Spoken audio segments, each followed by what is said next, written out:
گزشتہ نشست میں عقائد کے معاملے میں دو باتیں آپ سے عرض کی تھیں. ایک تو ہم نے اپنا عقیدہ یہ بیان کیا تھا کہ ہم اللہ تعالی کے علاوہ کسی کے قدم اور ازلیت کے قائل نہیں، اور ہمارا صاف صاف بالکل واضح الفاظ میں یہ عقیدہ ہے کہ تعالی شانو کے علاوہ کوئی چیز ایسی نہیں ہے جسے قدم حاصل ہو. اللہ ہی کی ذات ہمیشہ سے ہے اور ہمیشہ رہے گی، اور جن جن لوگوں نے کسی چیز کے بارے میں بھی قدم کا اظہار کیا ہے یا یہ کہا ہے کہ اسے بھی قدم حاصل ہے اور وہ چیز ہمیشہ سے ہے اور پھر اس کے بعد وہ رہے گی، تو ان لوگوں نے عقائد کے معاملے میں کچھ زیادہ سمجھداری اور کچھ زیادہ اچھائی کا ثبوت نہیں دیا. یہ قدم کو اختیار کرنے والے اللہ کے علاوہ غیر کے لیے، چاہے وہ ابو علی سینا ہوں اور چاہے وہ فارابی ہوں اور چاہے وہ مسلمان فلاسفہ میں سے ہوں، اور خواہ وہ شیخ الاسلام ابن تیمیہ رحمۃ اللہ علیہ جیسی ذات اور شخصیت عالی مقام کیوں نہ ہو، اور چاہے وہ امام اور اولیاء اللہ میں اور تصوف میں جو اس درجے پر فائز تھے ابن عربی رحمۃ اللہ علیہ کیوں نہ ہوں، ان سب کے سب لوگوں کا کیا عقیدہ تھا نہیں تھا، ان سے جو چیزیں نقل کی گئی ہیں وہ صحیح ہیں غلط ہیں، ان کی کتابوں میں جو کچھ لکھا ہے، ان سب چیزوں سے ہٹ کر ہم صاف کہتے ہیں کہ وہ قائل تھے یا نہیں تھے، مگر اے باری تعالی ہم اس عقیدے کے قائل ہیں کہ تیری ذات ہی شروع سے ہے اور وہ ہمیشہ رہے گی، زمانہ اس کا پیدا کیا ہوا ہے، اور اللہ قدم تیرے علاوہ کسی کے لیے نہیں ہے، خواہ وہ مادہ ہے اور خواہ وہ کامل اللہ کے اچھے بندوں کی ارواح ہیں، اور یا کوئی نوع ہے وہ کسی چیز کے لیے قدم ثابت نہیں ہے. ان تینوں الفاظ کو کہنے کا مقصد یہ ہے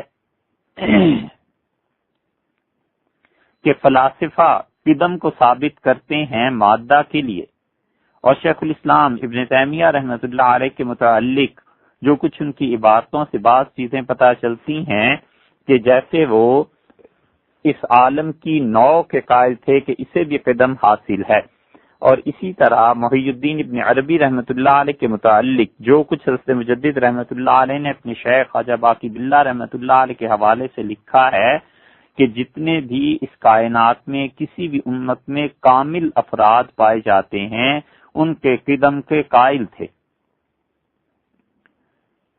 تو یہ تینوں چاہے قائل ہوں یا نہ ہوں ہمیں اس سے بحث نہیں، ہمیں سیدھی سی بات جو کتاب و سنت سے اور امت میں جن لوگوں کو اللہ نے صحیح عقیدے کی توفیق بخشی تھی، ابن حجر اسقلانی رحمۃ اللہ علیہ تھے، بدر الدین عینی رحمۃ اللہ علیہ تھے، تمام اشاعرہ اور ماتریدیہ کے قابل قدر افراد تھے، ان سب کی طرح ہمارا بھی یہی عقیدہ ہے کہ ہم کہتے ہیں پروردگار عالم تیرے علاوہ نہ کوئی ہمیشہ سے ہے نہ کوئی ہمیشہ رہے گا، قدم اور ازلیت تیرے لیے ثابت ہے اور تیرے علاوہ کسی کے لیے نہیں.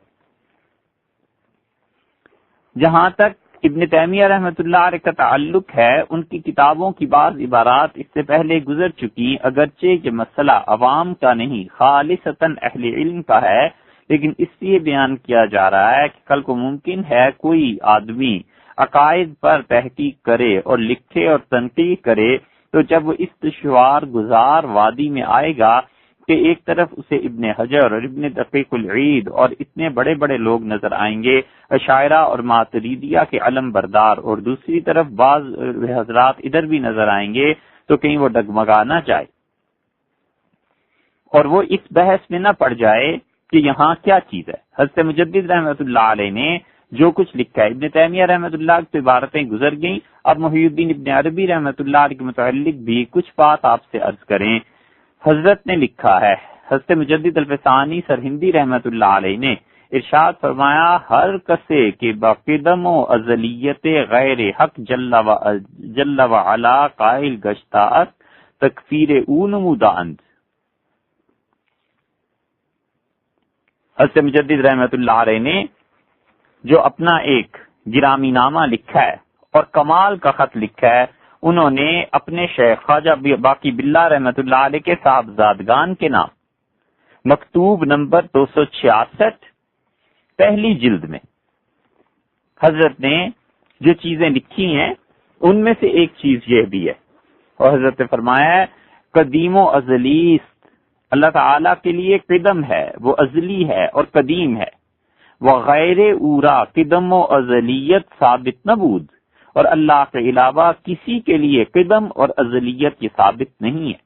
یہ قدم اور ازلیت کیا ہے یہ اس وقت تک سمجھ میں نہیں آ سکتا جب تک کہ اس سے پہلے والا جو بیان تھا جس میں ہم نے قدوم اور حدوث پر بحث کی تھی، جس میں ہم نے ایک فکرہ بار بار عرض کیا تھا کہ الباری و قدیم والعالم حدوث، حق تعالی شانہ کی ذات پاک قدم اس کے لیے ہے، اور باقی پوری کائنات جو کچھ پایا جاتا ہے وہ سب حادث ہے،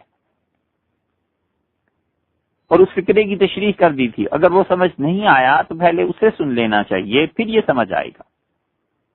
حضرت مجدد رحمت اللہ علیہ کہتے ہیں ہر کسے کہ بقدم و ازلیت غیر حق جل وعلا قائل گشتاس تکفیر نمودہ اندھ، ہر کوئی جو اللہ کے علاوہ کسی اور کے لیے قدم اور ازلیت کا قائل ہے اس کی تکفیر کی گئی ہے۔ امام غزالی عظیم را تکفیر ابن سینا و فارابی وغیر ایشان نمودہ است۔ امام غزالی رحمت اللہ علیہ نے اسی وجہ سے ابو علی سینا کو کافر کہا ہے اور فارابی کو کافر کہا۔ امام غزالی رحمت اللہ علیہ نے غالباً براہ راست تو ابو علی سینا کی تکفیر نہیں کی نہ فارابی کی، یہ ابھی تک ہماری نظر سے نہیں گزری، لیکن اس طرح گزری ہے کہ یہ ابو علی سینا اور فارابی ان پر پہلے بحث ہو چکی، یہ قائل تھے قدم کے، عالم کے، تو اسی پر وہ بحث ہوئی تھی ایران میں بھی، وزیر اعظم ایران اور فاروق مشرف کے درمیان، اور پھر ملا عبدالحکیم سیالکوٹی رحمت اللہ جو لکھا تھا، یہ ساری بحث گزر چکی۔ تو جہاں تک خیال آتا ہے امام غزالی رحمت اللہ نے یہ کہا ہے کہ جو کوئی بھی اللہ کے علاوہ کسی اور چیز کے قدم کا قائل ہے اس کی انہوں نے تکفیر کی ہے۔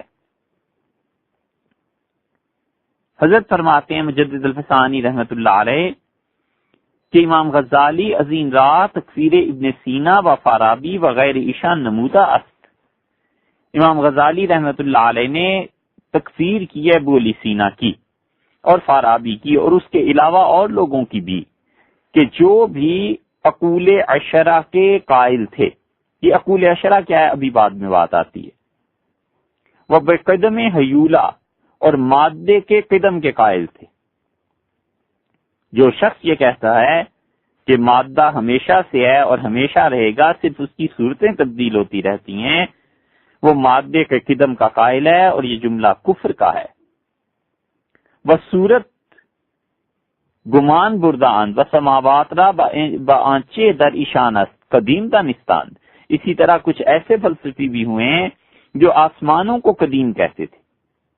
تو حضرت مجدد رحمت اللہ نے فرمایا کہ امام غزالی رحمت اللہ علیہ نے ان سب کی تکفیر کی ہے۔ یہ ابو علی سینا جو ہیں امت میں 3 آدمیوں نے ان کی تکفیر کی، اور انہوں نے تو کی لیکن 3 بڑے تھے، امام غزالی رحمت اللہ علیہ، حضرت مجدد الفسانی سرہندی رحمت اللہ علیہ، اور بالکل آخری دور میں حضرت سید انور شاہ صاحب کشمیری رحمت اللہ علیہ نے ابو علی سینا کی تکفیر اسی وجہ سے کی ہے۔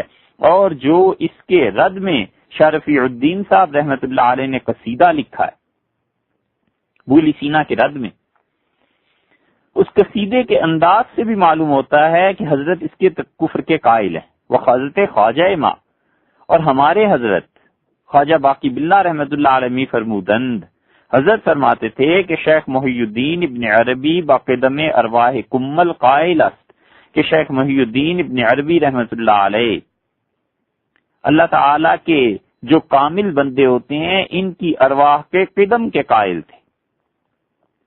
یہ جو ارواح کے قدم کا قائل ہونا ہے نا، بڑا اہم مسئلہ ہے، اسی لیے اس کے لیے جھوٹ گھڑے گئے ہیں۔ جھوٹ یہ گھڑے گئے کہ حضور اقدس صلی اللہ علیہ وسلم کا نور اتنے کروڑ سال پہلے دیکھا گیا. جبریل امین آئے کہ یہ جھوٹ سنیے اب، اور جبریل امین نے کہا حضور اقدس صلی اللہ علیہ وسلم سے کہ ایک ستارہ، کہ یہ ستارہ جو ہے آپ نے کتنی مرتبہ دیکھا ہے. پھر لمبی کہانی ہے، اس کو خلاصہ کرتے ہیں. حضور اقدس صلی اللہ علیہ وسلم نے بتایا کہ اس ستارے کو انہوں نے اتنی مرتبہ دیکھا ہے. جبریل امین نے کہا کہ یہ ستارہ 70 لاکھ سال کے بعد کہیں نظر آتا ہے، اور میں نے اسے اتنی مرتبہ دیکھا ہے. حضور اقدس صلی اللہ علیہ وسلم نے فرمایا میری روح اس سے بھی قدیم ہے. اور آگے بڑھے کچھ لوگ، انہوں نے کہا حضور اقدس صلی اللہ علیہ وسلم کی روح قدیم نہیں تھی، ان کے علاوہ بھی اللہ کے جو کامل بندے تھے ان کی روح بھی قدیم تھی. پھر اور آگے بڑھے اور انہوں نے کہا کہ ائمہ کرام علیہم الصلوۃ والسلام رحمت اللہ علیہ مجمعین، ان کی روح جو تھی، وہ امام جو تھے ان کی روحیں بھی قدیم تھی. پھر کچھ اور آگے بڑھے اور انہوں نے کہا ہر کوئی ولی اللہ جو اس دنیا میں آیا اس کی روح قدیم تھی. معاذ اللہ، اللہ ان ساری چیزوں سے اپنی پناہ میں رکھے. ہم کہتے ہیں حضور اقدس صلی اللہ علیہ وسلم کی روح مبارکہ، ان کے جسم کا ایک ایک بال اور ان کے جسد مبارک کا ایک ایک حصہ اس کائنات سے افضل ہے، اور امت کی جانیں حضور اقدس صلی اللہ علیہ وسلم کے جسد اطہر پر ایک ایک بال پر قربان کیے جانے کے قابل ہیں. اس کے باوجود حضور اقدس صلی اللہ علیہ وسلم اللہ نہیں تھے، اللہ ایک ہی ہے. حضور اقدس صلی اللہ علیہ وسلم کی روح مبارکہ بھی اللہ نے پیدا فرمائی تھی، اور وہ خود سے قدیم نہیں ہے، خود سے اللہ ہی ہے، بس اس کے علاوہ کوئی نہیں. یہ سب عقیدے کہ نبی کریم صلی اللہ علیہ وسلم کی روح قدیم تھی، پھر اس کے بعد ائمہ کرام رحمہم اللہ کی ارواح قدیم تھی، اور پھر اس کے بعد اولیاء اللہ کی ارواح کو قدم حاصل تھا، یہ عقائد صحیح نہیں ہیں. ہم صرف اور صرف اللہ ہی کے قدم کے قائل ہیں، اسی کی ازلیت کے قائل ہیں. اللہ اسی عقیدے پہ رکھے، اسی پہ موت دے. یہ جو مجدد الفسانی سرہندی رحمت اللہ نے یہاں لکھا ہے نا کہ ہمارے شیخ خواجہ باقی باللہ رحمت اللہ علیہ فرماتے تھے کہ شیخ محی الدین ابن عربی بقدم ارواح کمل قائلس، کہ شیخ محی الدین ابن عربی رحمت اللہ علیہ ارواح کے قدم کے قائل تھے. یہ بہت عرصے تک بے تلاش رہی کہ آخر یہ حوالہ ہے کہاں، حتیٰ کہ مایوسی ہو گئی، اور یہ خیال ہوا کہ حضرت خواجہ باقی باللہ رحمت اللہ علیہ نے یقیناً کہیں پڑھا ہوگا اور ان سے نقل کیا حضرت مجدد رحمت اللہ علیہ نے، تو وہ بھی راوی قابل اعتماد ہیں اور ہزار طرح سے قابل احترام ہے، جھوٹ تو لکھ نہیں سکتے، اور جو کچھ حضرت نے لکھا ہے وہ ہم تک بالکل ٹھیک حالت میں پہنچا ہے. تو ہمارے مطالعے میں نقص ہوگا، لیکن آخر محی الدین ابن عربی رحمت اللہ علیہ کی تفسیر جب دیکھی تو سورۃ الدہر 29ویں پارے کی سورہ دہر جو ہے، جہاں اللہ تعالی نے فرمایا هل اتى على الانسان حين من الدہر، اس سورت کے بالکل آغاز میں محی الدین ابن عربی رحمت اللہ علیہ کا یہ جملہ مل گیا، اور پھر خیال آیا کہ خواجہ باقی باللہ رحمت اللہ علیہ نے جو حوالہ ارشاد فرمایا ہے بالکل بجا ہے. ہاں البتہ یہ بات ہے کہ محی الدین ابن عربی رحمت اللہ علیہ کی جس طرح اور بہت سی عبارتیں ایسی ہیں کہ ان کے بعد آنے والوں نے یہ کہا ہے کہ یہ عبارت حضرت کی نہیں ہے بلکہ کسی نے اپنی طرف سے لکھ دی ہے.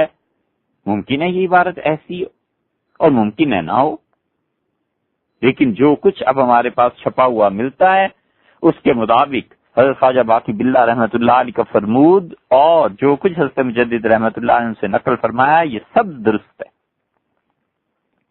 اسی لیے حضرت آگے لکھتے ہیں ان سخنرا الظاہر مصروف باعث داشت. یہ جو محی الدین ابن عربی رحمت اللہ علیہ کا کہنا ہے کہ کامل لوگوں کی ارواح یہ قدم انہیں حاصل ہے، اس کو کچھ ظاہر میں جو معنی اس سے ثابت ہوتے ہیں، اس کے علاوہ کچھ اور اس کی توجیہ تعویل کرنی چاہیے. و محمول بر تعویل باعث ساخت، اور چاہیے کہ اس کی کوئی اور توجیح کریں تا با اجماع اہل ملل مخالف نہ شود، تاکہ پوری امت کا جو اجماع ہے کہ اللہ کے علاوہ کسی کے لیے قدم ثابت نہیں ہے، اس بات میں امت کے اجماع میں اور محی الدین ابن عربی رحمۃ اللہ علیہ کے قول میں ٹکراؤ نہ پیدا ہو۔ یہ ہے بات قدم کی کہ ان دونوں میں آپس میں ٹکراؤ نہ ہو۔ پھر اب اس کی تعویل کیا کریں؟ اس کی تعویل پھر یہ کریں، کوئی کامل ہی کرے، ہم جیسے ناقص اس کی تعویل کیا کریں؟ پھر ہم یہ تعویل کر لیں کہ یہ عبارت حضرت محی الدین ابن عربی رحمۃ اللہ علیہ کی ہے ہی نہیں، بعد میں کسی نے کلمی نسخے میں ان کے کسی دشمن نے اس کو کتاب میں گھسا دیا، یا پھر یہ تعویل کر لیں کہ محی الدین ابن عربی رحمۃ اللہ علیہ بھی حقیقت میں اللہ تعالی ہی کے قدم کے قائل تھے اور اصلیت اسی ذات پاک کے لیے ثابت کرتے تھے، مگر یہ جو ارواح کی بات ہے اس کا مطلب قدم سے وہ اصطلاح نہیں ہے، بلکہ یہ ہے کہ اللہ تعالی نے ان روحوں کو سب سے پہلے پیدا کیا۔ تو اگر حضرت صلی اللہ علیہ وسلم کی روح مبارکہ کو یا اللہ نے اپنے کامل بندوں کی انبیاء علیہ الصلوۃ والسلام کی ارواح کو پہلے پیدا کر دیا تھا تو کوئی ایسی بات نہیں ہے۔ اگر کوئی آدمی مانتا ہے مانے، نہیں مانتا تو بھی یہ عقیدے کی بات تھوڑا ہی ہے۔ ایک آدمی کہتا ہے حضور اقدس صلی اللہ علیہ وسلم کی روح مبارکہ کو سب سے پہلے پیدا کیا، دوسرا کہتا ہے میں نہیں مانتا، تو یہ دونوں کا کوئی عقیدے کا کفر اسلام کا تو کیا فسق کا بھی مسئلہ پیدا نہیں ہوتا، عقیدے کی بگڑ بھی شمار نہیں ہوگی۔ اگر دلائل ہیں جن عقائد پر نجات ہونی ہے اس میں قدم کا مسئلہ ہے، اس میں یہ مسئلہ نہیں ہے کہ روح کس کی پہلے پیدا کی گئی تھی،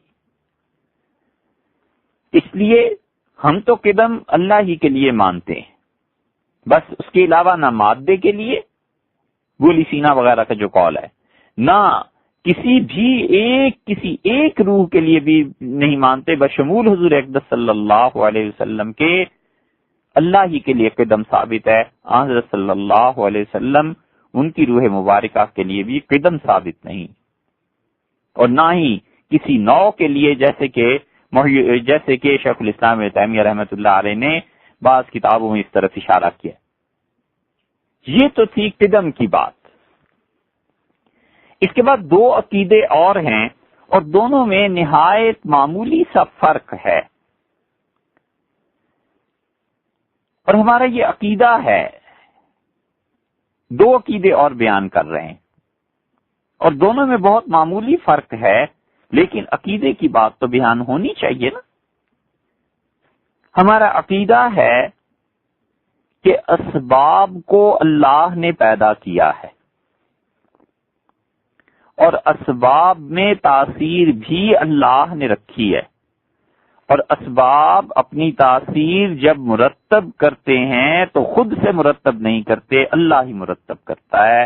اللہ چاہے تو اسباب کی تاثیر کو سلب کر لے اور اللہ چاہے تو اسباب کی تاثیر کو قائم رکھے۔ یہ ہمارا عقیدہ ہے، اللہ تعالیٰ اس پر قائم رکھے، اس پہ اپنے وقت پہ موت دے اور قیامت میں اپنی رضا اس عقیدے کے ساتھ نصیب فرمائے۔ اب اس جملے کی تشریح سنتے رہیے۔ ہم کہتے ہیں کہ اسباب کو اللہ نے پیدا کیا اور اسباب کے بعد ان میں تاثیر بھی اللہ نے رکھی۔ حضرت مجدد الفسانی رحمۃ اللہ علیہ فرماتے ہیں او تعالی قادر مختار است، اللہ تعالی قادر ہے اور مختار ہے، قدرت بھی پوری ہے اسے، جس چیز کو چاہے پیدا کرے، جس چیز کو چاہے فنا کرے، مختار است، اور اللہ کے پاس اختیار ہے کہ جس چیز کو چاہے اور جو چاہے اس سے کام دے۔ از شائبہ ایجاب و مزنہ اضطرار منزہ و مبرہ است، اللہ تعالی اضطرار سے پاک ہے۔ یہ جو شبہ بھی ہے نا اضطرار کا، اللہ کی ذات اس سے بھی ماورا ہے۔ حضرت نے عبارت کیا تحریر فرمائی کہ از شائبہ ایجاب و مظنہ اضطرار منزہ و مبرات، اللہ تعالی مبرہ ہے، منزہ ہے کس چیز سے؟ اضطرار کے شائبے تک سے۔ اضطرار کیا چیز ہے جس کی حضرت نفی فرما رہے ہیں کہ اللہ میں نہیں ہے؟ وہ در حقیقت بات یہ ہے کہ فلسفی یہ کہتے ہیں کہ اللہ نے اسباب کو پیدا کر دیا، یہ بھی غنیمت ہے بھائی، وگرنہ کسی کا فلسفہ یہ ثابت کرے کہ دنیا میں اللہ نے ان اسباب کو بھی پیدا نہیں کیا تو کیا کوئی کر سکتا ہے اس کا؟ تو فلاسفہ کہتے ہیں بہت سے کہ اللہ نے اسباب کو پیدا کیا، مثلا پانی کو پیدا کیا، ہوا کو پیدا کیا، آگ کو پیدا کیا، مٹی کو پیدا کیا، یہ اسباب ہے نا۔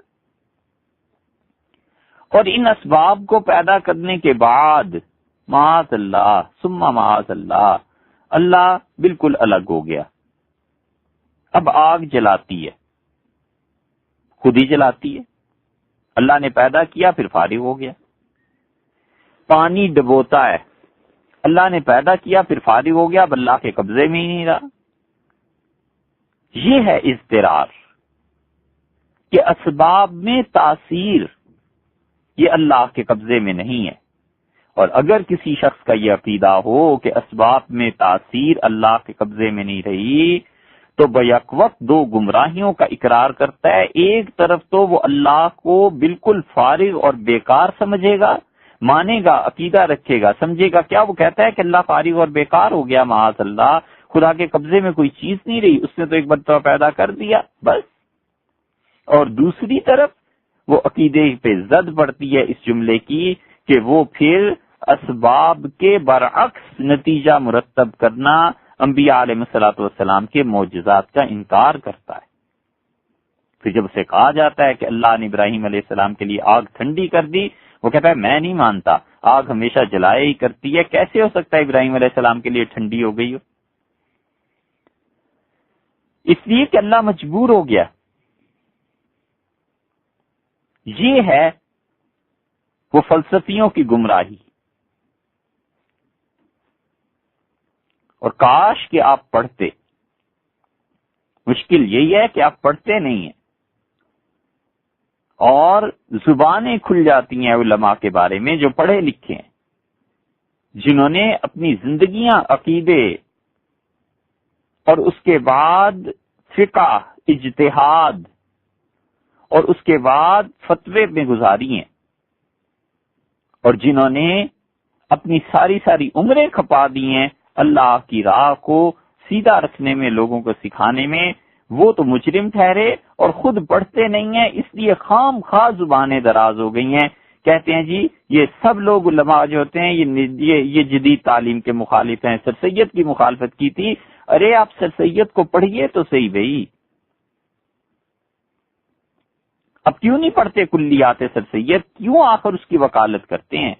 سر سید احمد خان صاحب کی عبارات آپ پڑھتے چلے جائیے، یہ فلسفے کی گمراہی اور چھاپ آپ کو وہاں بھی مل جائے گی۔ اسی لیے ہم کہتے ہیں کہ اللہ کو یہ قدرت حاصل ہے کہ اس نے مرد و زن کو پیدا کیا، مرد اور عورت کو یہ اسباب ہیں، اور پھر اللہ تعالی سپرم اور ایگ کے ذریعے مرد اور عورت سے جو کچھ حاصل ہوتا ہے، اللہ اپنی قدرت کاملہ سے اولاد کو پیدا کرتا ہے، اور خدا اپنی مخلوق کو اولاد دیتا ہے، جس کو چاہے بیٹا دے اور جس کو چاہے بیٹی دے اور جس کو چاہے کچھ نہ دے۔ اللہ نے اپنے متعلق کے ارشاد فرمایا ہے، اور ہمارا یہ عقیدہ ہے کہ اگر اللہ چاہے تو اسباب کے بغیر بھی پیدا کر دے۔ حضرت آدم علیہ الصلوۃ والسلام کو پیدا کیا نا، اور اللہ چاہے تو صرف عورت سے اولاد کو دے دے۔ حضرت مریم کے یہاں عیسیٰ علیہ الصلوۃ والسلام ہو گئے۔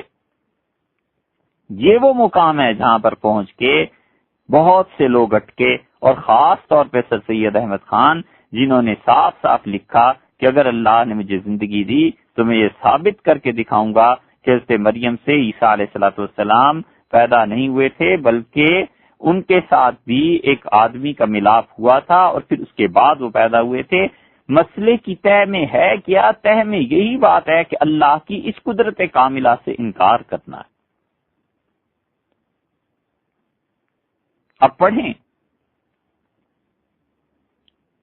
خدا کے لیے آپ پڑھیں، چھوڑ دیں اس بات کو کہ علماء سر سید کے مخالف تھے۔ وہ یہی سکھاتے رہے ہر ایک کو، اور علی گڑھ میں پڑھنے والوں کو، کہ اسباب میں تاثیر، اس کو پیدا کرنا ٹھیک ہے، اللہ کا کام ہوگا، لیکن تاثیر کو مرتب کرنا یہ نہیں ہے۔ 20 چیزیں انہوں نے ایسی لکھی ہیں۔ آپ کچھ بھی نہیں، تھوڑا پڑھ لیجئے۔ چلیے مانا آپ نے 20-30 ہزار صفحے نہیں پڑھے، سر سید احمد خان کے متعلق جو کچھ انہوں نے خود لکھا ہے کم سے کم 10-1 ہزار صفحے تو پڑھیے، تاکہ آپ کو پتا چلے کہ وہ فکر تھی کیا۔ یہ فلاسفہ کہتے ہیں کہ اللہ نے ایک چیز کو پیدا کیا، اس کے بعد خدا بیکار ہو گیا۔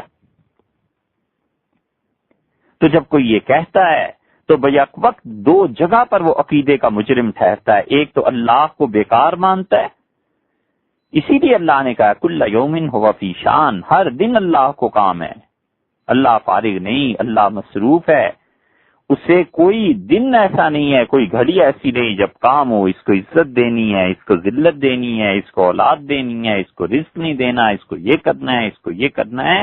اللہ کو پوری کائنات کے کام۔ اور دوسری سطح جہاں پڑتی ہے وہ یہ کہ اسباب کو اللہ نے پیدا کیا، اور اس کے بعد اسباب سے جو نتائج برآمد ہوتے ہیں یہ خدا کے قبضے میں نہیں رہے۔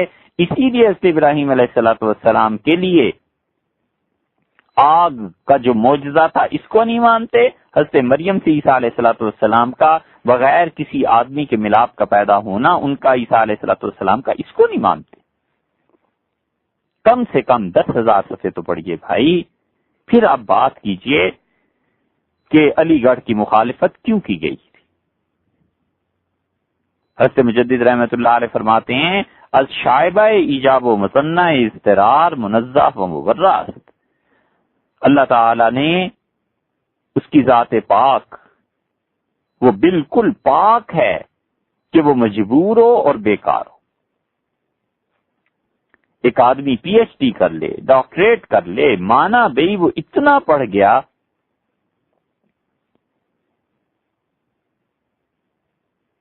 کہ علی گڑھ میں سے ٹاپ کر لیا، اور عقیدہ اس کا یہ ہوا کہ خدا بیکار ہے، خدا مجبور ہے، خدا آگ کے سامنے مجبور ہے، آگ چلاتی ہے، خدا اسے نہیں روک سکتا معاذ اللہ۔ اور دوسرا ایک مزدور ہے، الف با نہیں پڑھنا جانتا، محنت مزدوری کرتا تھا، حلال کی کما کے اپنے بچوں کو کھلاتا تھا، اور سیدھا سادہ کلمہ پڑھتا تھا اور نماز پڑھتا تھا، اور دونوں اللہ کے سامنے پیش ہوں قیامت میں، اور خدا کہے کہ تیرا عقیدہ میرے متعلق کفر کا تھا، تو کہتا تھا کہ آگ اور پانی میرے قبضے میں نہیں رہے، اس لیے اس عقیدے کی وجہ سے تجھے جہنم میں بھیجیں، اور اس مزدور سے کہے کہ تو چلا جا جنت میں، تیری خطائیں معاف، کیونکہ تو مجھے ہی قادر مطلق جانتا تھا، میرے ہی سامنے ہاتھ پھیلاتا تھا۔ بتاؤ کہ کون کامیاب رہا اور کس کی زندگی ناکام ہوئی۔ اسی لیے اللہ نے کہا یعلمون ظاہرا من الحیات الدنیا، لوگ اس ظاہر کی دنیا کی زندگی پہ مرتے ہیں، وہم عن الآخرۃ هم الغافلون، اور آخرت میں جو کچھ ہونا ہے لوگ بھلائے بیٹھے ہیں اسے۔ یہ فلسفی کہتے کیا ہیں؟ سونے کے پانی سے لکھے جانے کے قابل ہیں۔ حضرت مجدد رحمۃ اللہ علیہ کے مکتوبات کمال کی باتیں حضرت نے لکھی۔ حضرت مجدد رحمۃ اللہ علیہ فرماتے ہیں این بے خردان واجب را تعالی و تقدس معطل و بیکار داشتن، ان بے وقوفوں نے اللہ تعالی و تقدس کو معطل اور بیکار سمجھ لیا، و جز یک مصنوع کے آن ہم با ایجاب است از خالق سماوات و ارض صادر نہ دانستہ، اور یہ کہتے ہیں سوائے ایک چیز کے، کون سی چیز؟ یہ جو اوپر ابھی پہلے بات آئی تھی نا عقول عشرہ کی، وہ سوائے اس عقول عشرہ کے اللہ تعالیٰ نے جو آسمانوں اور زمین کا خالق ہے کوئی چیز پیدا نہیں کی۔ یہ فلسفی کیا کہتے ہیں؟ وہ کہتے ہیں اللہ تعالیٰ سے بغیر کسی واسطے کے ایک چیز پیدا ہوئی۔ وہ چیز ہے کیا؟ اس چیز کا نام انہوں نے رکھا عقل، عقل اول۔ وہ کہتے ہیں اس پھر پہلی عقل سے 10 عقلیں اور وجود میں آئیں۔ اللہ نے 10 عقلیں بھی پیدا نہیں کی، ایک پیدا کی تھی، 9 عقلیں اس ایک عقل سے بنی، اور اس کے بعد اس کائنات میں جو کچھ ہو رہا ہے یہ سب کا سب وہ 9 عقلیں کر رہی ہیں اور وہ ایک عقل کر رہی ہے۔ اور یہ عقلیں جو خدا نے پیدا کی تھی ایک عقل، اور باقی جو 9 عقلیں پیدا ہوئی خود یہ بھی مجبور ہیں۔ آگ پیدا ہوئی، آگ جلائے گی، پانی پیدا ہوا وہ غرق کرے گا، ہوا ہے یہ چلے گی، مٹی ہے وہ گلائے گی۔ ایک عقل اول، کوئی نام اس کا رکھ لو، ABC، انہوں نے عقل اول اس کا نام دے دیا۔ ناموں میں کیا الجھنا ہے؟ یہ بے وقوف کہتے ہیں کہ خدا نے بس صرف ایک چیز پیدا کی ہے براہ راست، اور عقل اول ہے، اور عقل اول کو پیدا کرنے کے بعد خدا خود بھی اس کے سامنے بے بس ہو گیا۔ یہ اللہ ہے معاذ اللہ، یہ تماشے کی چیز ہے۔ جز یک مصنوع کے آن ہم با ایجابس از خالق سماوات و ارض صادر نہ دانستہ۔ ایک عقل اول اللہ نے پیدا کی، اور اس کے بعد آسمانوں کے اور زمین کے پیدا کرنے والے خالق سے کوئی چیز پیدا نہیں ہو سکی۔ وجود حوادث، یہ روز جو ہمیں تکالیف، مصائب، مشکلات پیش آتی ہیں، را نسبت بعقل فعال دادا، یہ فلسفی کہتے ہیں یہ عقلیں جو 9 ہیں نا یہ کائنات کو چلا رہی ہیں کہ وجود آن جز در تواہم ایشان ثابت نہ شدہ۔ حضرت مجدد رحمۃ اللہ فرماتے ہیں اور پھر دیکھو مزے کی بات یہ ہے کہ یہ عقل جس کو کہتے ہیں کہ عقل اول اور پھر اس نے 9 عقلیں پیدا کی، ان کا دنیا میں کوئی وجود ہے ہی نہیں سوائے اس کے کہ یہ فلسفیوں کے دماغ میں ہی ہے، ان کا وجود اس کے علاوہ خارج کی دنیا میں کہیں ان کا وجود پایا نہیں جاتا۔ بزوں میں فاسد ایشان، ان کے اس گمراہ کن خیال میں ایشان را بحق سبحانہ و تعالی ہیچ کارے نیست۔ ان ظالم فلسفیوں کے خیال میں اللہ کو کوئی کام ہی نہیں ہے، اب اللہ بیکار ہے، ناچار باعث کے در وقت اضطراب و اضطراد التجاب عقل فعال آرند۔ تو فلسفیوں کا حال یہ ہے، حضرت مجدد صاحب رحمۃ اللہ فرماتے ہیں کہ خود انہیں اپنی زندگی میں جب مشکلات اور تکالیف پیش آتی ہیں تو اس تکلیف اور پریشانی کے وقت میں یہ عقل اول کے سامنے ہاتھ جوڑتے ہیں، پہلی عقل سے فریاد کرتے ہیں۔ اب آپ نے دیکھا یہ ہے نا شرک کہ نہیں ہے، ہم اللہ کی طرف رجوع کرتے ہیں، ہم کہتے ہیں ہمیں کچھ نہیں پتا بھئی عقل فعال اور یہ عقل اول اور 9 عقلیں یہ تمہارے فلسفیوں کے دماغ میں گھسی ہوئی ہوں گی، ہم تو سیدھے سادے نبوت پر اعتبار رکھتے ہیں اور اللہ کے سامنے ہاتھ پھیلاتے ہیں۔ اس مالک نے کہا کہ امن یجیب المضطر اذا دعاہ، کون ہے جو اپنے بندوں کی اس وقت سنتا ہے جب وہ بے قرار، مجبور، پریشان حال اس کے سامنے ہاتھ پھیلا دیتا ہے۔ ویکشف السوء، کون ہے جو اپنے بندے کی مصیبتوں کو ٹال دیتا ہے، کون ہے جو مصیبتوں میں اس کے کام آتا ہے۔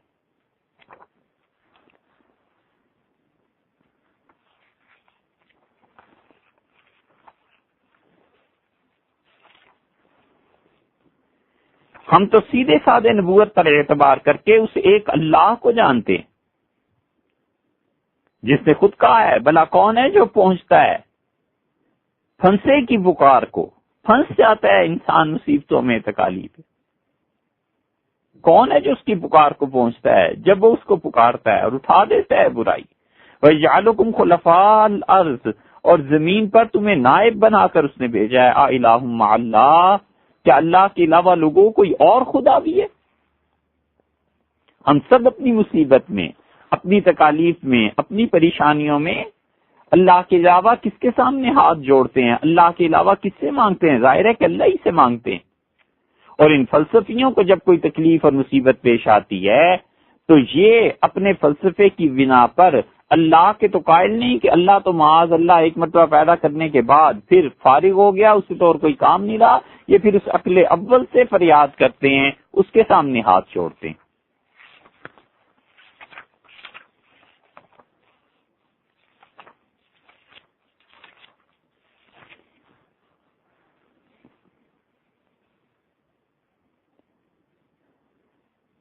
ہمیں تو نبوت نے سکھایا ہے کہ کل من علیہا فان، جو کوئی ہے اس زمین پہ نبڑنے والا ہے. ہم کسی روح کے قدم کے قائل نہیں ہیں. اللہ چاہے تو روح پر بھی فنا نازل کر دے. ہم تو نبوت پر اعتماد کر کے بیٹھے ہیں. اللہ نے فرمایا بھیا وقا وجہ ربک ذو الجلال والاکرام، اور باقی رہے گی تیرے پروردگار کی ذات جو بڑا بزرگی والا ہے، تعظیم کرنے کے لائق ہے، اس کی تعظیم کرو. فبأي آلاء ربكما تكذبان، لوگو اپنے رب کی کیا کیا نعمتیں جھٹلاؤ گے. یسألہ من فی السماوات والارض، اسی سے مانگتے ہیں، اسی کے سامنے ہاتھ پھیلاتے ہیں، اسی کے سامنے ماتھا ٹیک دیتے ہیں، اسی ذات کو پکارتے ہیں. ہر کوئی جو آسمانوں میں ہے اور زمین میں ہے، کل یوم ہوا فی شان، ہر دن اس کو نیا دھندا ہے، نیا کام ہے، نیا کاج ہے، ہر دن اس کو. ہم تو اس اللہ کو مانتے ہیں.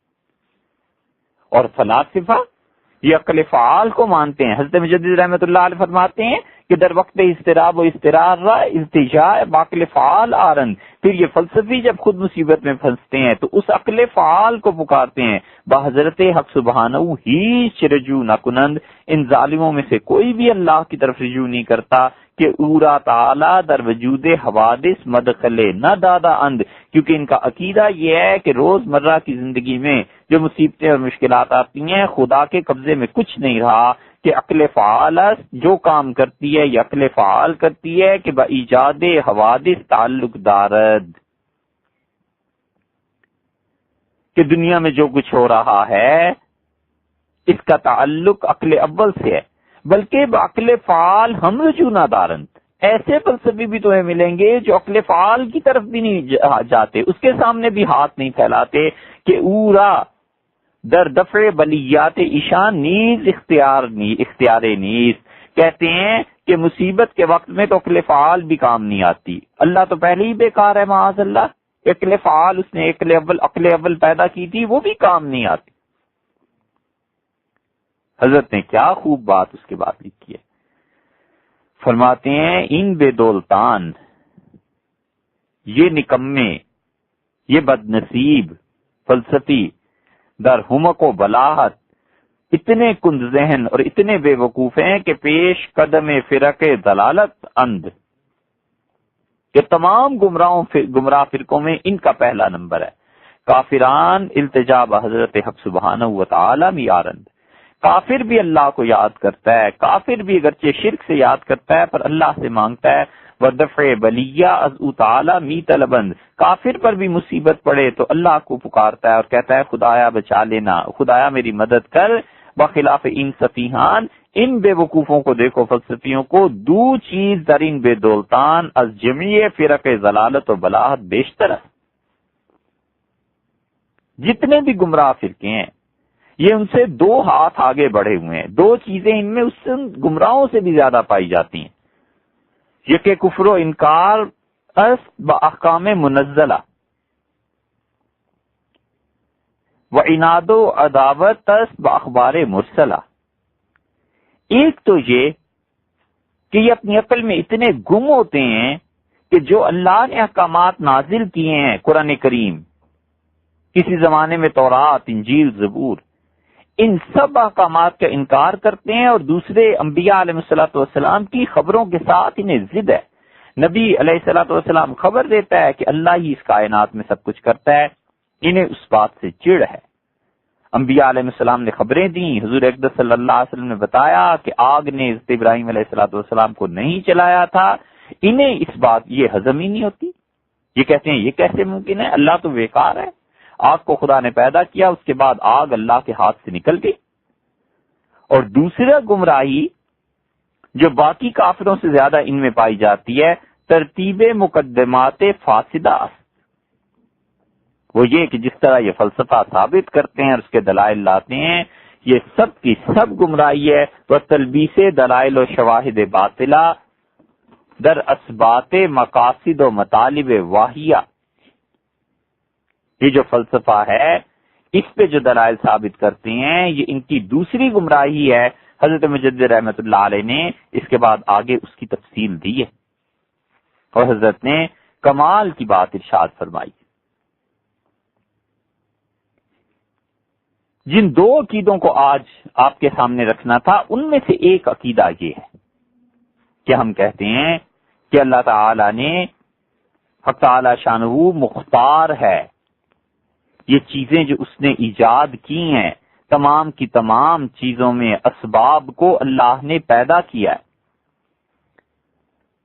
اور کوئی عقل اول نہیں ہے. ان فلسفیوں کے دماغ میں ہی ہے، دنیا میں اس کا کہیں وجود نہیں پایا جاتا. ان اسباب میں تاثیر اللہ ہی نے پیدا کی ہے اور اللہ جب چاہے ان اسباب کی تاثیر کو ختم کر سکتا ہے. ایک عقیدہ تو یہ، اور دوسرا عقیدہ اسی سے بالکل ملتا جلتا ہے اور وہ یہ ہے کہ ہم کہتے ہیں اسباب کو اللہ نے پیدا کیا، تاثیر اللہ نے پیدا کی، اس تاثیر پر مکمل اختیار اللہ کو ہے. یہ جو اختیار ہے نا تاثیر کا، یہ دوسرا عقیدہ، اگرچہ پہلے اس کے یہ جملہ گزر چکا ہے مگر ہم اسے مستقل ایک عقیدے کے طور پر کہتے ہیں کہ اسباب کے بعد ان کی تاثیر کا مرتب ہونا یہ اللہ کے قبضے میں ہے. مثال، ایک آدمی بیمار ہوتا ہے، ڈاکٹر کے پاس جاتا ہے تو کسی جاہل سے بھی پوچھیں تو اللہ کا شکر ہے الحمدللہ اس کا بھی عقیدہ ہے، کہتا ہے جی ہیلا کرتا ہوں، ڈاکٹر صاحب کے پاس جاتا ہوں، دوا لیتا ہوں، باقی شفا تو اللہ نے دینی ہے. ڈاکٹر دوا دیتا ہے اور عقل مند ڈاکٹر سمجھاتا ہے اپنے مریض کو، کہتا ہے بھئی میں نے دوا دی ہے، اس دوا پر نتیجے میں شفا مرتب ہو یہ اللہ کے قبضے میں ہے، دوائی کا کوئی اختیار نہیں. یہی دوائی دیتے ہیں تو جب زندگی نہ ہو تو آدمی مر جاتا ہے اور زندگی اللہ نے رکھی ہو تو اس دوا کو اللہ اس کے لیے علاج اور سبب بنا دیتا ہے. مریض دوا کھائے اور یہ سمجھے کہ تاثیر اللہ کی جانب سے ہے، اللہ چاہے گا اثر مرتب ہوگا تو سر کا درد ٹھیک ہو جائے گا، اللہ اگر نہیں چاہے گا تو نہیں ہوگا. دل کا دورہ پڑ گیا، ڈاکٹر دوا دیتا ہے اور ڈاکٹر کہتا ہے یہی دوائی دیتے ہیں لوگ بچ جاتے ہیں، یہی دوا ان کو دی تھی نہیں بچے، اس لیے کہ دوا میں کچھ کسر باقی نہیں تھی، زندگی ہی نہیں تھی، اللہ ہی کو منظور نہیں تھا. یہ ہے کافر اور مومن میں فرق کہ کافر ڈاکٹر ہے دوا دیتا ہے اور وہ سمجھتا ہے یا اس کو یقین ہے، اگر سارے تو کافر نہیں، بہت سے کافر جن کو یقین ہے کہ دوا کا نتیجہ خود بخود مرتب ہوتا ہے، یہ ہے کفر. ہم کہتے ہیں کوئی دوا اپنا نتیجہ خود بخود مرتب نہیں کر سکتی جب تک کہ اللہ اس کو حکم نہ دے. کھانے کا ہر لقمہ اور پانی کا ہر گھونٹ حدیث میں آیا ہے. حضور اقدس صلی اللہ علیہ وسلم نے فرمایا اللہ سے اجازت لیتا ہے کہ اللہ اس آدمی کے حق میں بیماری بن جاؤں یا شفا. اللہ نے سارے لقمے اور سارے گھونٹ سب کو اجازت دی. اسی لیے بچہ چیزیں کھاتا ہے، پلتا ہے، بڑھتا ہے، اس کا ویٹ بڑھ جاتا ہے، قد بڑھ جاتا ہے، جسم بڑھ جاتا ہے، اور جس پانی کے گھونٹ اور جس کھانے کے متعلق اللہ نے طے فرما دیا ہوتا ہے اور اسے حکم ہوتا ہے کہ بیماری بن جا، وہی کھانا کھاتا ہے اور اسی سے بیمار ہو جاتا ہے. یہ ہے ہمارا عقیدہ کہ ہم کہتے ہیں اسباب اللہ نے پیدا کیے، ان میں تاثیر اللہ نے رکھی، ایک عقیدہ. اور دوسرا یہ کہ تاثیر جو مرتب ہوتی ہے اسباب میں وہ بھی اللہ ہی کے قبضے میں ہے، اللہ چاہے تو کرے، اللہ نہ چاہے تو نہ کرے. ہر چیز کی خاصیت، اس کے خاص استعداد سب اللہ نے پیدا کیا ہے. اللہ نے مثلا آگ کو پیدا کیا اور اللہ نے آگ میں جلانے کی صلاحیت رکھی ہے خود. اللہ کے پیدا کرنے سے وہ صلاحیت آئی ہے، یہ نہیں ہے کہ آگ میں خود بخود آ گئی تھی۔ اللہ نے انسان کو پیدا کیا اور عقل دی، یہ نہیں ہے کہ پیدا ہوا تو عقل خود ہی آ گئی تھی۔ اور شعور انسان کا ادراک اللہ کے ارادے اور مشیت کے تابع ہے،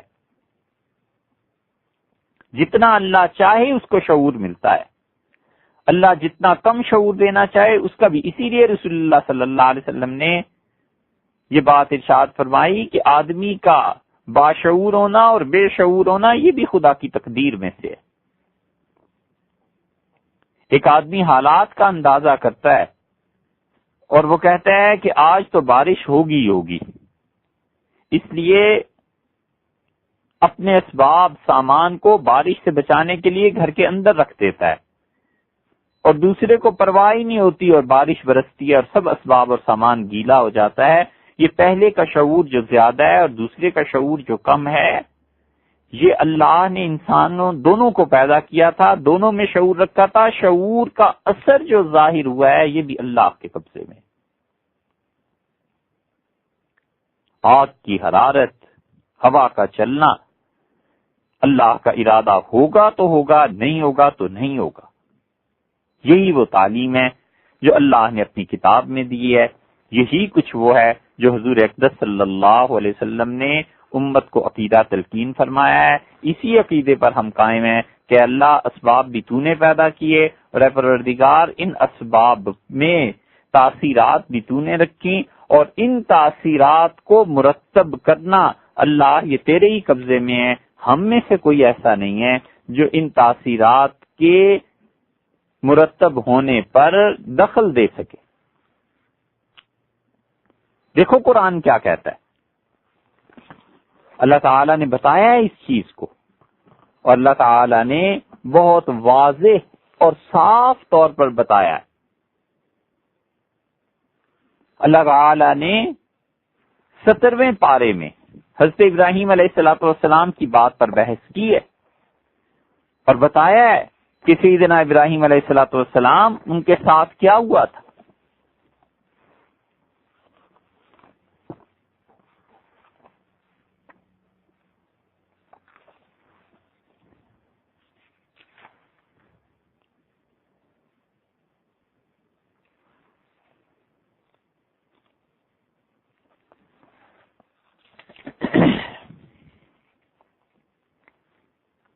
سترواں پارہ سورہ انبیاء علیہ السلام اور آیت نمبر 52 سے اللہ نے قصے کو شروع کیا ہے۔ اللہ نے فرمایا ابراہیم علیہ السلام کے متعلق وَلَقَدْ آتَيْنَا إِبْرَاهِيمَ رُشْدَهُ مِنْ قَبْلُ، اور اس سے پہلے ہم نے دی تھی حضرت ابراہیم علیہ السلام کو ہدایت کی راہ، وَكُنَّا بِهِ عَالِمِينَ، اور ہمیں اس کی خبر تھی۔ اللہ اس وقت بھی جانتا تھا جب ابراہیم علیہ السلام پیدا بھی نہیں ہوئے تھے، یہ کائنات پیدا بھی نہیں ہوئی تھی، خدا کو اس وقت بھی پتا تھا کہ ایک بندہ ایسا آئے گا ہم نے بھیجنا ہے اور یہ ہوگا۔ اذ قال لأبیہ وقومہ، جب انہوں نے اپنے والد سے کہا اور اپنی قوم سے کہا، ما هذه التماثیل التي انتم لها عاکفون، انہوں نے فرمایا حضرت ابراہیم علیہ السلام نے اپنے والد کو اور اپنی قوم کو کہ یہ کیا مورتیں ہیں جن کی تم پرستش کرتے ہو۔ یہ اللتی کا جو لفظ ہے نا، قرآن پاک اگر آپ کے سامنے کھلا ہوا ہے تو اس لفظ کو دیکھو۔ اس کے بعد اگلی آیت دیکھیے، قالوا وجدنا آباءنا لها عابدین، انہوں نے کہا اے ابراہیم علیہ السلام ہم نے اپنے باپ دادا کو دیکھا ہے، وہی نہیں پوچھتے تھے۔ یہ وجدنا اور آباءنا یہ دونوں الفاظ پر ذرا غور کیجئے، وجدنا پر بھی ایک مد ہے اور آباءنا پر بھی ایک مد ہے۔ وجدنا پر جو مد ہے یہ باریک قلم سے لکھی گئی ہے، اور آباءنا پر جو مد ہے یہ موٹے قلم سے لکھی گئی ہے۔ اور قرآن کے پڑھنے کا اصول یہ ہے کہ یہ آباءنا کی جو مد ہے قاری حضرات سے پڑھنا واجب کہتے ہیں، قرات کا مسئلہ ہے۔ کہ موٹے قلم سے جو مد لکھی جائے اس کا پڑھنا واجب ہے، اور باریک قلم سے جو مد لکھی جائے اس کا پڑھنا مستحب ہے۔ اس لیے اگر کسی انسان کو رسم الخط نہیں نہ پتا تو وہ قاری نہیں ہوتا۔ ہمارے ہاں تو قاری وہی ہو جاتا ہے جس کی آواز اچھی ہو، بس چاہے اسے رسم الخط کا پتہ بھی نہ ہو کہ کیسے لکھتے ہیں کیسے نہیں لکھتے۔ ہم ایسے مسلمان ہیں کہ ہمیں تو سیدھا قرآن بھی نہیں پڑھنا آیا۔ وجدنا آباءنا، یہ نا جو پہلا ہے وجدنا کا، اس پہ باریک مد ہے، اس کو پڑھیں تو بہت اچھا ہے، نہ پڑھے تو بھی گناہ نہیں، لیکن آباءنا، آبا پر جو مد ہے، با پر یہ جو مد آگے آ رہی ہے، اس مد کو پڑھنا قراء کے نزدیک واجب ہے، اسی لیے موٹے قلم سے لکھتے ہیں۔ قال لقد کنتم انتم وآباؤکم فی ضلال مبین، حضرت ابراہیم علیہ السلام نے کہا تم اور تمہارے باپ دادا سب کے سب غلطی میں تھے۔ اس سارے قصے کے آخر پر آپ دیکھیے 68 نمبر آیت میں قالو حرقو، انہوں نے کہا اسے جلاؤ آگ میں، وانصروا آلہتکم، اور مدد کرو اپنے خداؤں کی، ان کنتم فاعلین، اگر تم کچھ کر سکتے ہو۔ اتنے عقل کے اندھے تھے کہ یہ خیال نہیں آیا کہ جن کو خدا ہم نے بنایا ہے اور جو ہماری مدد کے محتاج ہیں وہ خدا کیسے ہو سکتے ہیں۔ یہ ونصرو، اس پر دیکھیے واو پر مد ہے نا، یہ باریک لکھی گئی ہے، اس کا پڑھنا واجب نہیں ہے، اگر موٹی ہوتی تو واجب ہو جاتا۔ قلنا یا نار کونی بردم و سلام علی ابراہیم، ہم نے کہا ہے آگ ٹھنڈی ہو جا، سلامتی آرام والی بن جا ابراہیم علیہ الصلوۃ والسلام کے لیے۔ وارادو بہی کیدن، اور وہ چاہنے لگے قوم اور اس کے قوم والے کہ ابراہیم علیہ الصلوۃ والسلام کا برا ہو، فجعلناہم الاخسرین، ہم نے ان کا نقصان کر دیا، ہم نے قوم کا نقصان کر دیا، اپنے بندے کو بچا لیا۔ اب ہے عقیدہ، ہم کہتے ہیں آگ کو اللہ نے پیدا کیا، فلسفی کہتے ہیں نہیں، آگ کو اللہ نے نہیں، عقل اول نے پیدا کیا۔ ہم کہتے ہیں آگ میں جلانے کی تاثیر اللہ نے رکھی، وہ کہتے ہیں عقل اول نے پیدا کر دیا تھا آگ کو، آگ کی تاثیر ہی آگ جلانا تھا، عقل اول کا کیا کمال ہے اور خدا کا کیا کمال ہے، کچھ بھی نہیں۔ ہم کہتے ہیں آگ میں جلانے کی تاثیر کو اللہ نے پھر سلب بھی کر لیا، نہیں جلانے دیا، وہ کہتے ہیں ایسی فضول بات ہے، ہم نہیں مانتے آگ ہمیشہ جلایا کرتی ہے۔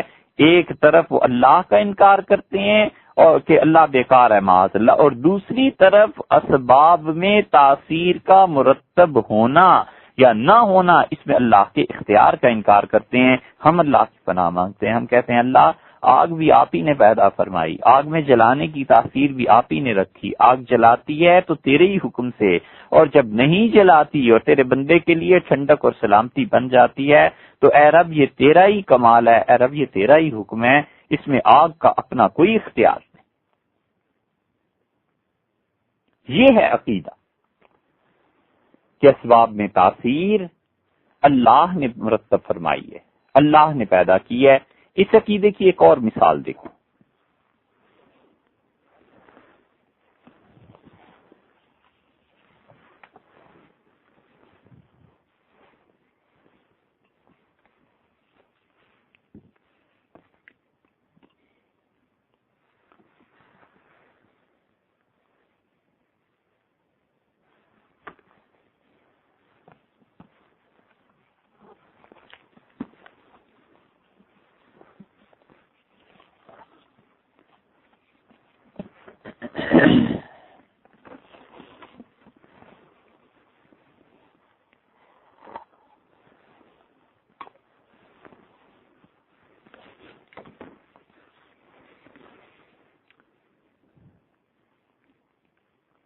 یہ 25واں پارہ ہے، سورہ الدخان ہے، 44 نمبر سورت، اور اللہ تعالی نے اس میں حضرت موسیٰ علیہ الصلوۃ والسلام کا قصہ بیان کیا ہے، اور اللہ تعالی نے فرمایا ہے، قصہ تو طویل ہے،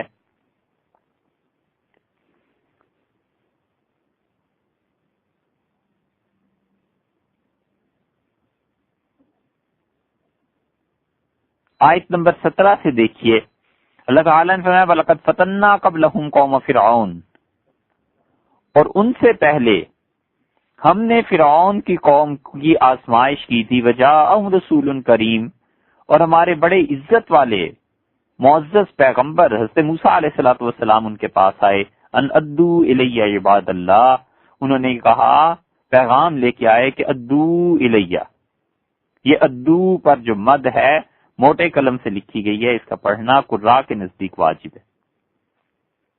انہوں نے کہا کہ اللہ کے بندوں کو میرے حوالے کر دو، بنی اسرائیل کو آزادی دو، انی لکم رسول امین، میں تمہارے پاس اللہ کا پیغمبر آیا ہوں، اعتبار کرو میں امانت دار ہوں۔ وَأَلَّا تَعْلُوا عَلَى اللَّهِ، اور اے فرعون اللہ سے بغاوت نہ کر، انی آتیکم بسلطان مبین، میں تمہارے سامنے واضح دلیل دیتا ہوں، اپنی نبوت کی واضح دلیل اور ثبوت دیتا ہوں۔ آیت نمبر 23 میں اللہ فرماتے ہیں 22 میں کہ فَدَعَا رَبَّهُ أَنَّ هَٰؤُلَاءِ قَوْمٌ مُجْرِمُونَ، موسیٰ علیہ السلام نے اپنے رب سے دعا کی اور انہوں نے کہا اللہ یہ بڑے سخت مجرم ہیں، یعنی اللہ تو ان کی گرفت کر، پکڑ لے اے خدا انہیں۔ تو اللہ تعالی نے فرمایا فَأَسْرِ بِعِبَادِي لَيْلًا إِنَّكُمْ مُتَّبَعُونَ، میرے بندوں کو لے کر راتوں رات چلے جاؤ اے موسیٰ علیہ السلام، اب تمہارے پیچھے فرعون آئے گا، تمہارا تعاقب ہوگا۔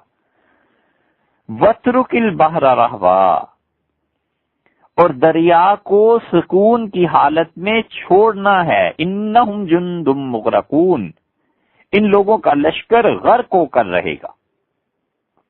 یہ جو 34 نمبر آیت ہے نا، بس یہ ہے عقیدہ۔ وَاتْرُكِ الْبَحْرَ رَهْوًا، اللہ تعالیٰ نے کہا کہ موسیٰ علیہ السلام سے کہ دریا کو سکون کی حالت میں چھوڑنا ہے، اِنَّهُمْ جُنْدٌ مُغْرَقُونَ، یہ فرعون کا لشکر تباہ ہو کر رہے گا۔ مطلب کیا ہوا؟ مطلب یہ کہ تمہارے لیے سمندر میں راستہ صاف کر دیں گے، جیسے کہ قرآن کی دوسری آیات سے پتہ چلتا ہے کہ سے موسیٰ علیہ السلام کو حکم ہوا کہ عصا مارو، انہوں نے عصا مارا اپنا بحیرہ کلزم پہ، اور سمندر کا پانی اس کا بہاؤ رک گیا، اور دوسری جگہ قرآن میں آیا ہے کہ کالطود العظیم، جیسے بڑے بڑے مثال کے طور پہ سمجھ لیجئے پہاڑ جیسے جم جاتے ہیں، تشبیہ دے رہے ہیں ہم اپنے پاس سے، اس طرح پانی دونوں طرف ٹھہر گیا اور درمیان میں خشک صاف زمین نکل آئی۔ تو اللہ نے بتایا کہ سمندر کا کچھ حصہ تمہارے لیے خشک کر دیا جائے گا، تم اپنی قوم کو لے کر ایک سرے سے اتر جاؤ، اس میں دوسرے سرے سے نکل جاؤ گے، اور سمندر کے حال پر مت غور کرو، اسے سکون کی حالت میں چھوڑ دینا، اور اس فکر میں نہ پڑنا کہ فرعون بھی تو اسی راستے سے آئے گا۔ حضرت موسیٰ علیہ السلام کو اللہ نے یہ تھوڑا ہی بتانا تھا کہ ہم اپنی قدرت سے کریں گے، وہ تو نبی تھے بھائی، انہیں تو پہلے ہی سے پتا تھا، رسول تھے علیہ السلام، انہیں شبہ یہ ہو سکتا تھا کہ جب راستہ ایک بن گیا تو فرعون بھی تو لشکر کو لے آئے گا۔ تو اللہ نے کہا کہ تم اس فکر میں نہ پڑنا، اور اللہ تعالی نے پانی کو روک دیا، اور ایسے روک دیا کہ پہاڑوں کی طرح پانی اپنی جگہ پر جم گیا، ٹھہر گیا، پانی چل رہا تھا، چلتے چلتے جہاں موسیٰ علیہ السلام کا عصا لگا پانی کی حرکت ختم ہو گئی، ایک جگہ پانی، اور جو آگے چل رہا تھا پانی، پیچھے سے جو پانی آ رہا تھا وہ رک گیا، اللہ نے اسے روک لیا، اب آگے جو پانی چل رہا تھا وہ چلتا رہا، جب آگے والا پانی چلتا رہا تو پچھلا رکا ہوا اور آگے جانے والا، ان دونوں کے درمیان خشکی پیدا ہو گئی، اس خشکی سے موسیٰ علیہ السلام گزر گئے۔ یہ ہے اللہ پہ ایمان اور عقیدہ۔ ہم کہتے ہیں اللہ پانی بھی تو نے پیدا کیا، فلاسفہ کہتے ہیں، گمراہ وہ بھی کہتے ہیں کہ اللہ نے پہلے ایک عقل فعال کو پیدا کر دیا اور اس عقل نے پانی کو پیدا کیا۔ لو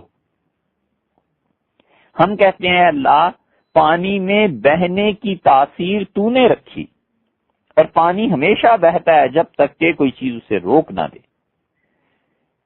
فلاسفہ کہتے ہیں اللہ نے پانی کو پیدا کیا پھر مجبور بیکار جو بیٹھا ہوا ہے معاذ اللہ۔ ہم کہتے ہیں پروردگار پانی کی تاثیر تو نے رکھی تھی چلنے کی، پانی کے بہنے کی، اور پھر تو نے اس سے جب چاہا اس تاثیر کو سلب کر لیا اور پانی ٹھہر گیا، رک گیا، یہ تیرا ہی حکم تھا۔ تو چاہے تو آگ سے اس کا اثر جلانا چھین لے، اور تو چاہے تو اے رب پانی سے بہنا اس کا اثر تو چھین لے، تو چاہے تو رکھے، تو چاہے تو نہ رکھے، اسباب کو بھی تو پیدا کرتا ہے، اسباب پر نتائج کو بھی تو مرتب کرتا ہے، اور جو اسباب کی تاثیرات ہیں، تاثیر کو مرتب ہونا ہے یا نہیں ہونا خدایا یہ تیرے فیصلے ہیں، آگ کو جلانا ہے یا نہیں جلانا یہ تیرے قبضے میں، پانی کو چلنا ہے یا نہیں چلنا یہ تیرے قبضے میں۔ یہ ہے عقیدہ۔ ہم کہتے ہیں اللہ نے اس وقت پانی کو روک دیا، اور اللہ نے فرمایا کہ فرعون کا لشکر جب آیا ہے، پانی تو پیچھے رکا ہوا تھا، آگے والا پانی بہ گیا، اور درمیان میں صاف زمین نکل آئی، اور حضرت موسیٰ علیہ الصلوۃ والسلام چلے گئے۔ اللہ تعالیٰ نے کیا کیا؟ کچھ بھی نہیں، بس صرف اتنا کہ فرعون کا جب لشکر آیا تو اللہ نے پانی کی تاثیر واپس کر دی، پانی کو کہا کہ جس طرح بہتے ہو اس سے ہی بہ پڑو، وہ پانی بہ پڑا اور فرعون غرق ہو گیا۔ اللہ نے کہا انہم جند مغرقون، بلا شک و شبہ یہ فرعون کا لشکر غرق ہو کر رہے گا۔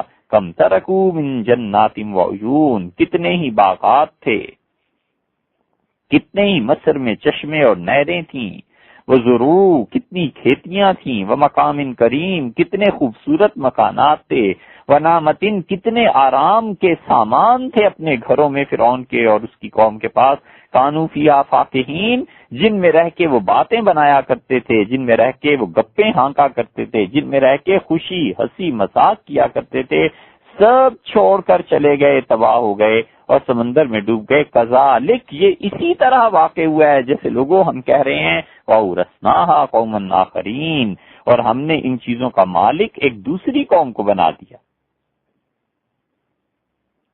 فَمَا بَكَتْ عَلَيْهِمُ السَّمَاءُ وَالْأَرْضُ،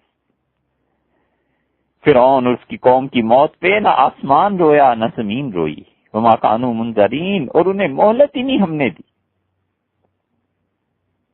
کائنات کی یہ ساری چیزیں شعور رکھتی ہیں، اسی لیے حضور اکبر صلی اللہ علیہ وسلم نے فرمایا مومن جب مرتا ہے تو آسمان کا وہ دروازہ جس سے اس کے نیک اعمال اوپر جایا کرتے تھے وہ رو پڑتا ہے، اور وہ دروازہ جس سے اس کا رزق اوپر سے نیچے آتا تھا وہ سب اس پہ روتے ہیں۔ سیدنا علی رضی اللہ عنہ کی روایت آتی ہے اس آیت کی تفسیر میں، انہوں نے کہا جب مومن مرتا ہے تو زمین پہ اس کے نماز پڑھنے کی جگہ اور آسمان میں جہاں سے اس کی یہ نماز اور نیکی کے کام آگے جایا کرتے تھے یہ دونوں اس کی موت پہ رو دیتے ہیں۔ زمین افسوس کرتی ہے مجھ پہ نماز پڑھنے والا نہیں رہا، اور وہ دروازہ افسوس کرتا ہے کہ میں اب بند ہو جاؤں گا، میرے ذریعے سے جو رزق نازل ہوتا تھا وہ مومن بندہ آج دنیا سے اٹھ گیا۔ یہ سب کی سب چیزیں اللہ کے قبضے میں ہیں، یہ اسباب پر تاثیر کو مرتب کرنا یہ اللہ کے قبضے میں۔ یہ دو مثالیں دی، قرآن بھرا پڑا ہے۔ حضرت مریم نے تعجب سے کہا کہ انا یکون لی غلام، میرے ہاں لڑکا کہاں سے آ جائے گا؟ ولم یمسسنی بشر، کسی آدمی نے مجھے ہاتھ نہیں لگایا، ولم اک بغیہ، میں کوئی کردار کی خراب عورت نہیں رہی۔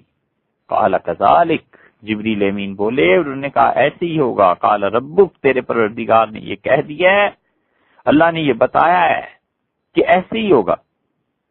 اور اللہ نے کہا ہوا علیہ ہین، یہ بات میرے لیے بڑی آسان ہے۔ حضرت زکریا علیہ السلام نے کہا کہ اللہ میرے یہاں اولاد کہاں سے ہوگی؟ اللہ تعالیٰ نے فرمایا کہ ہم نے ان سے کہا کہ قد خلقتک من قبل، ہم تجھے بھی تو اس سے پہلے پیدا کر چکے ہیں، ولم تک شیئا، تو بھی تو کچھ نہیں تھا۔ اس لیے اسباب اللہ پیدا کرتا ہے، اسباب میں تاثیرات اللہ ہی رکھتا ہے، اور تاثیر مرتب ہو یا نہ ہو یہ فیصلہ بھی اللہ ہی کرتا ہے۔ اللہ تعالیٰ فارغ اور بیکار نہیں ہو گیا۔ تو دو عقیدے بنیادی طور پہ مزید بیان ہوئے، اور اس کے ساتھ ساتھ فلاسفہ کا رد اور ان گمراہ قوموں کا جو اسباب اور تاثیرات اور ان کے مرتب ہونے میں اللہ کے ساتھ معاذ اللہ شرک کا ارتکاب کرتے ہیں۔